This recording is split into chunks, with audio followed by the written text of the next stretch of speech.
As I sit here on the Robberg Peninsula off the south coast of South Africa in the Indian Ocean, I'm struck how this place also connects me to the conference that we're doing in Findhorn, Healthy Birth, Healthy Earth. Because behind me there's a cave where people used to live.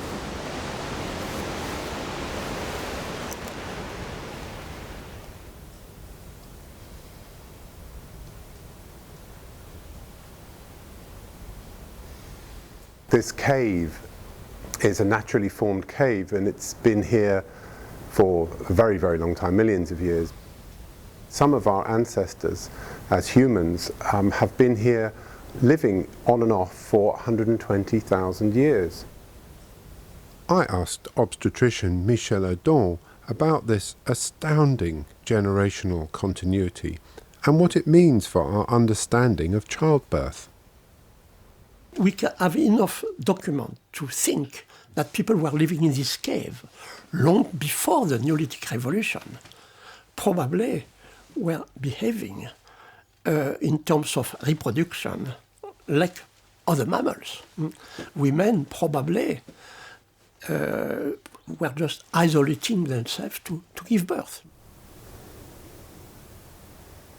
There's a cross-section in here of the shells and bones of animals and some of people and that have piled up in this cave.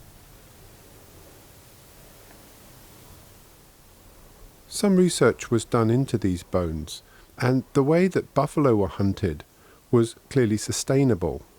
It shows that they knew that if they took too many of the wrong aged buffalo, they would have no more buffalo.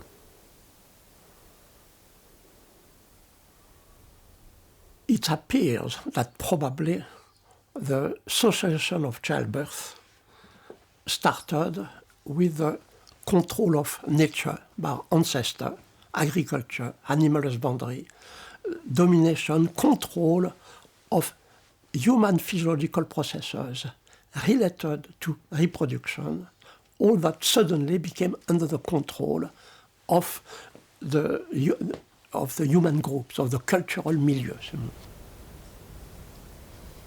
This control of nature started about 10,000 years ago. Though the people living here were living pretty much the same way, taking sustenance from the wild surroundings, until about 350 years ago, when the first Europeans arrived. As a European, it's been easy for us to see people living in this kind of intimate relationship with the natural world as if it's sort of primitive. I suspect relationship with nature is relationship, and it probably hasn't changed in its fundamental basis and discipline. But this cultural conditioning has now reached probably its limits. We have reached a time when at a planetary level, most women by far don't give birth by themselves. They don't give birth with their own hormones because they can use synthetic hormones with a drip, epidural anesthesia, to say pharmacological assistance or caesarean section. It means that suddenly we realize that we cannot go on that way. Suddenly, most women, at a global level, that's the important point, don't need to release what we can consider a flow of love hormones to have babies. That's absolutely new. The shells of a distant, forgotten meal. The people here adapted to their surroundings. The sea went out 100 kilometers for 30,000 years during the last ice age. And we are adapting also, and we are making choices about our own sustainability. Michel again.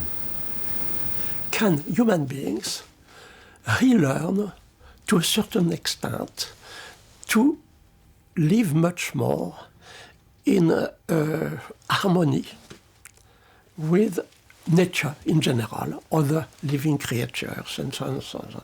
It's another way to raise this question. At the present time, at the time of such a crisis, the important point is to phrase right questions. We have not the power to provide answers, but just phrasing an appropriate way such a question is an important first step. Is a symbiotic revolution possible? That's how I phrase the question.